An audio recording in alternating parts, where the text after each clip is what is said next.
And Channel Zero Season 4 comes to an end. Let's hope that this is not the end of Channel Zero.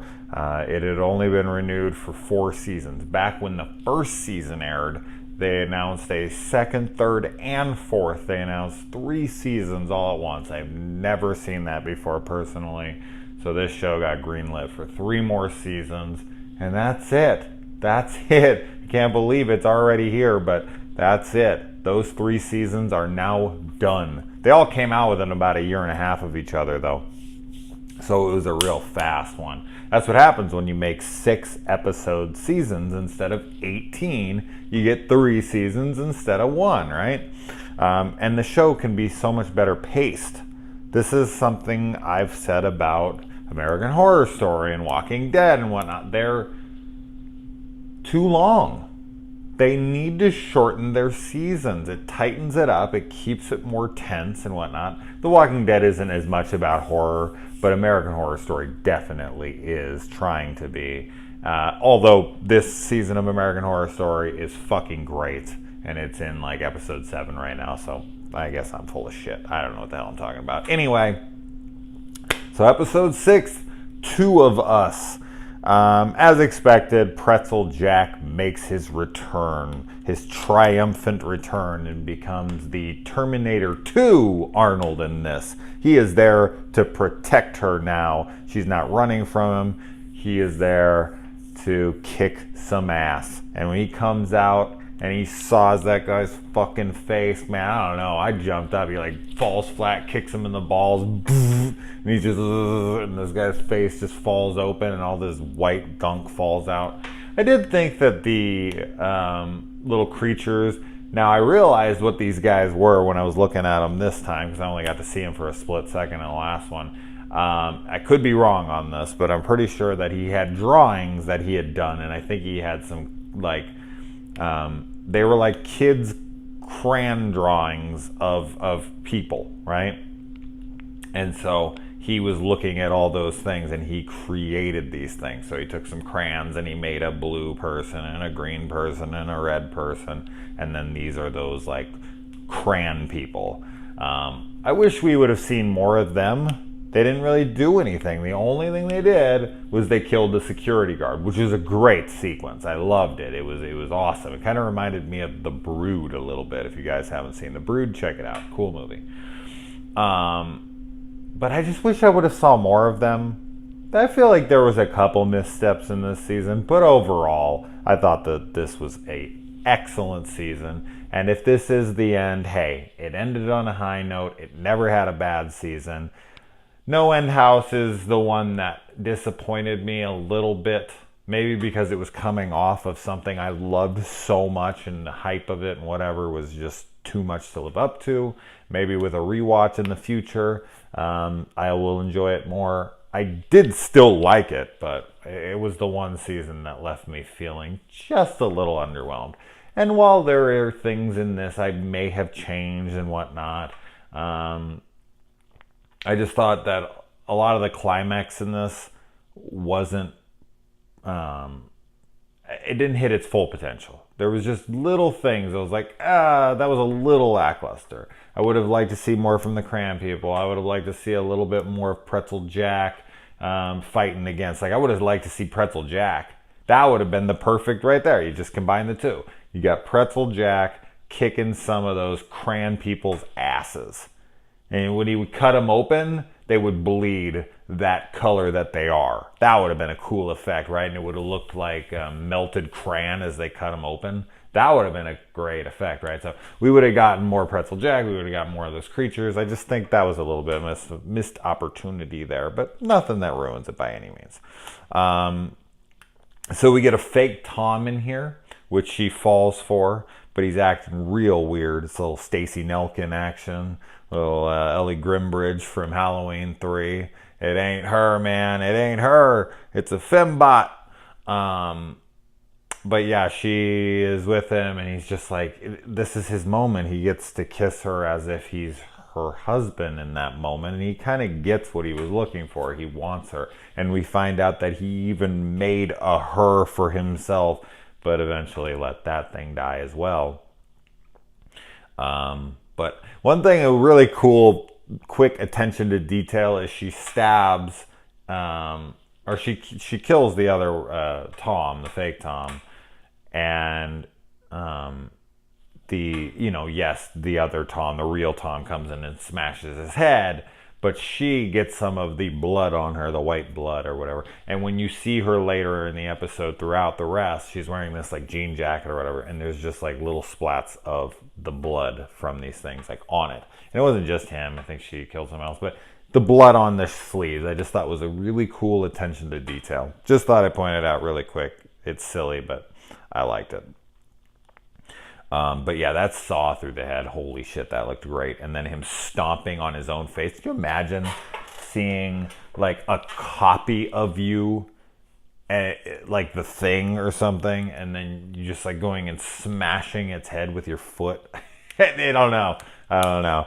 That would trip me the fuck out. But he's seen a whole hell of a lot that day, so this might just be old hat to him at this point. I really liked the music in this one. Like during the chase sequences, it almost felt like a modern day action movie that was kind of having a retro soundtrack.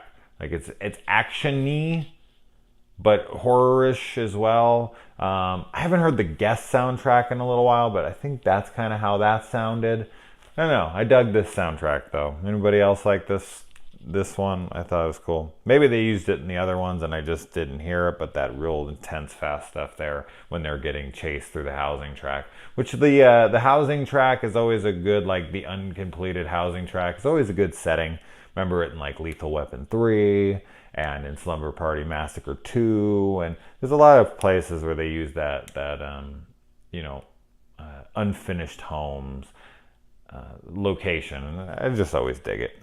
It's like, I don't know, it's isolated, but it's familiar. You know what I mean? Like there's a bunch of houses and it feels like that should be, there should be people around and whatnot, but because it's not finished yet, it's like this isolation and a familiar and comfortable location. So I dig that kind of location. I do like when they go in the room and there's just this, array of colorful doors, and there's like the big ones and the medium-sized ones and the little ones all across. It's just visually really cool. And then she has the center door and he's like, this is the one I really like. This is your door. She's like, that's my door. And it's like, I don't know, just the wall of all these things that came out there. And then he gets killed by his own creation. Tallboy is responsible for his death. He does kind of get stabbed in the heart, though, and he just kind of like laughs it off like no big deal. But, once he got that saw in him, he wasn't smiling no more. I'm surprised that Tallboy like had no reaction to that at all and didn't try to stop, because he's his protector, right? Much like Pretzel Jack was. It just seemed like he would have been like, oh shit, sorry, and like pull it out. But he just kind of kept going to town on him. When Ian was able to control him. So I don't know what was up with that, but he killed him, and boom, like they all disintegrated. The doors disappeared, everything. I thought they were all just going to sit there on autopilot, or not autopilot, pilotless, I suppose, just kind of dead, this little, because he can control Tom, the other one, as an avatar. So he can talk through these things if he really wants to, and he can kind of become Tom in that moment. So I guess he could essentially become Tallboy as well, like, and talk through him, but we never get to see any of the other creatures in this talk. It would have taken away from it. It wouldn't have been as creepy if they did talk. Or maybe it would have been more. I don't know. We would have had to hear it. But he doesn't, and they all just kind of vanish into thin air. We didn't even get to see the little crayon people turn, to dust or blink out of existence or anything. As I said, I didn't feel like we got enough of them. They were creepy as fuck. He had like this whole army, and they just didn't do enough, in my opinion. I would have liked to see a little bit more of them. Maybe they should have came in the show a little earlier. I don't know. Now, as far as this baby at the end, it makes me wonder, did they actually like make this baby the old-fashioned way, or did they make this baby through her mind? And they opened it up, and she's like, look, I created us a real baby, a full baby. One that doesn't look like a naked fucking glowworm. So yeah, I have to wonder, and if that's true, because we'll never know. These are standalone things, whatever. But let's say her mom created her. But that wouldn't make sense. I would say the dad. Let's say the dad created her. But why would the dad make another family and this and that? So I don't think that's true. I don't think that Ian or Jillian were made by their parents. And I guess the baby wouldn't be real if she made it, right? Like it wouldn't, yeah, she can't create something that would last. So no, they definitely created it the right way, but she did pass it down. So I guess that would beg the question, does the mom or the dad, yeah, I guess it would have to be the dad. Did the dad have the power? I don't know. I have the power.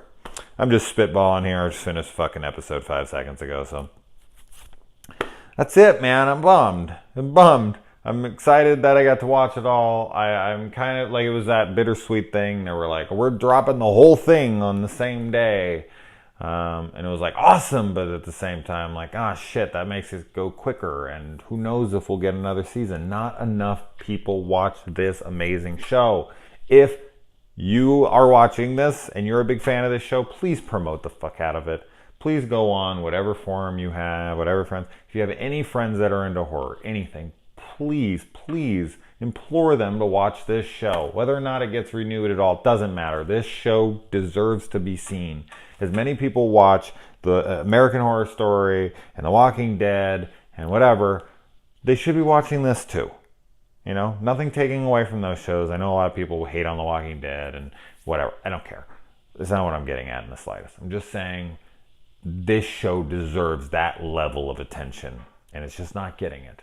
And it's a damn shame. And I really hope that we get a 5th season, but if we don't, it was 4 seasons of fucking awesomeness that I hope that Sci-Fi gets their shit together and decides to release a Blu-ray 4-pack of all of these, the whole season, because they said they weren't releasing the seasons in Blu-rays. I think that's a big mistake. There's a lot of fans out there, not enough obviously, but there's a lot of fans out there that want this shit in HD the way we should have it.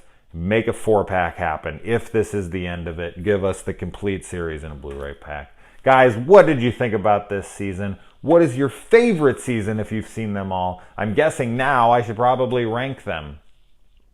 I haven't really thought about this at all, but I guess on the spot I will say that Candle Cove was my favorite season so far. I feel like nothing topped the atmosphere of that. Next would probably be Butcher's Block. I really dug this shit out of that season.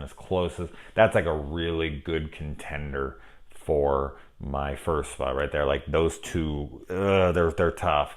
Then it would be this season right here, which was great. And then of course, no surprise, No End House was my least favorite, but I still really enjoyed it. So as of right now, that will be my ranking. Season 1, Season 3, Season 4, and Season 2. I'd love to see your guys' rankings after all of this. And I look forward to talking about this show with you guys in the comments below. I don't know, it's kind of a sad thing right now because I feel like this is the last time I'm going to be talking about Channel Zero, but hopefully not. Other than that, guys, have a good night.